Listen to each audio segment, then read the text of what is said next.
Oui. Nous sommes suspendus à vos lèvres. Oui. Instruisez-nous sur ces lois. Voilà, merci. Tout à l'heure, je disais qu'une nation prophétique est un ensemble de proclamations, de cérémonies et de rites qui relèvent du domaine des prophètes et qui sont faits pour résoudre un certain nombre de problèmes. Bien-aimés, quelles sont ces 3 lois qui régissent les actions prophétiques? La première loi, c'est le verbe.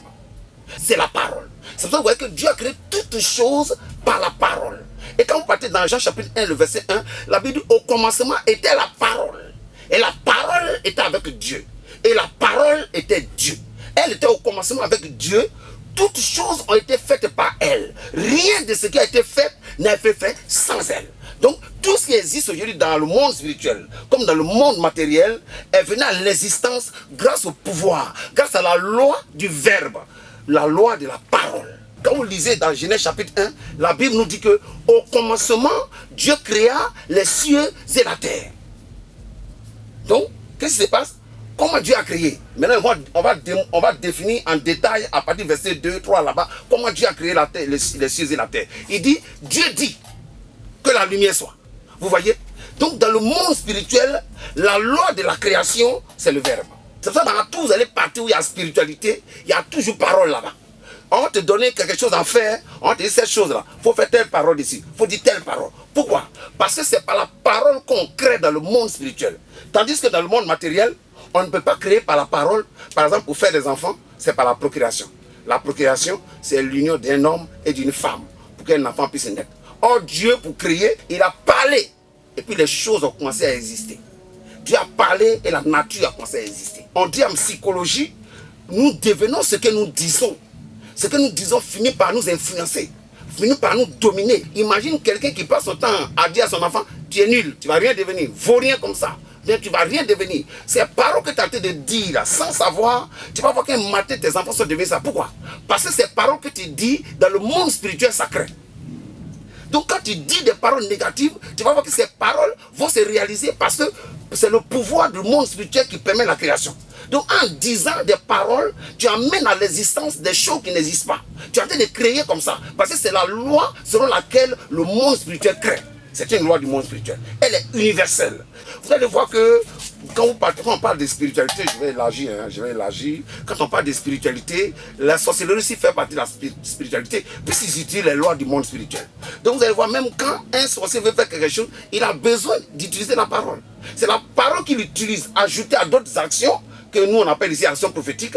Et ce sont ces choses-là qui permettent de te créer des ennuis. Toi, tu n'es même pas à lui, hein. Toi, tu es peut-être à Abidjan, tu es quelque part là-bas. Il est dans son coin, il dit ton nom, il fait des pratiques, il commence à parler. Souvent, les gens nous disent, Bishop, est-ce que prière simple peut guérir des gens?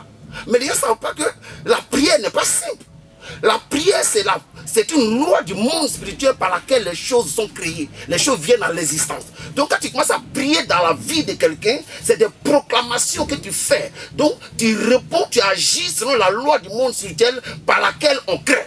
Donc si tu es malade, quand on prie pour toi, on est en train de créer en toi la guérison. Si tu as des problèmes, quand on fait des proclamations dans ta vie, on est en train de donner vie à la solution de ton problème. Donc dans notre monde, on dit, comment on appelle, les paroles s'envolent, mais les écrits restent. Mais dans le monde spirituel, les paroles ne s'envolent jamais. Les paroles restent, elles sont éternelles. Comme la parole est une loi du monde spirituel, tu peux la commencer, mais tu peux pas la terminer. Hein. Toi, tu vas mourir, mais ta parole est là. C'est ça, nos parents, ils ont dit des paroles il y a longtemps, nos aïeuls. Ils ont fait des pratiques, ils ont dit des paroles sur nous. Et tous ceux qui sont de cette lignée-là, la parole les atteint. Pourquoi? Parce que la parole est une loi du monde spirituel. Dès qu'elle est sortie, elle ne meurt pas, elle est là. Donc il faut notre puissance pour abolir cette parole.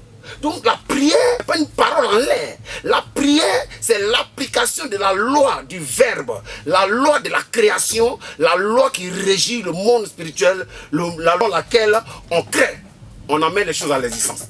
Bien aimé, cette loi est tellement influente, cette loi est tellement vaste, elle est tellement répandue que quand Dieu nous a créés à son image, ce qu'il nous a donné, l'une des choses qu'il nous a donné qui nous rend supérieur, c'est aussi la parole.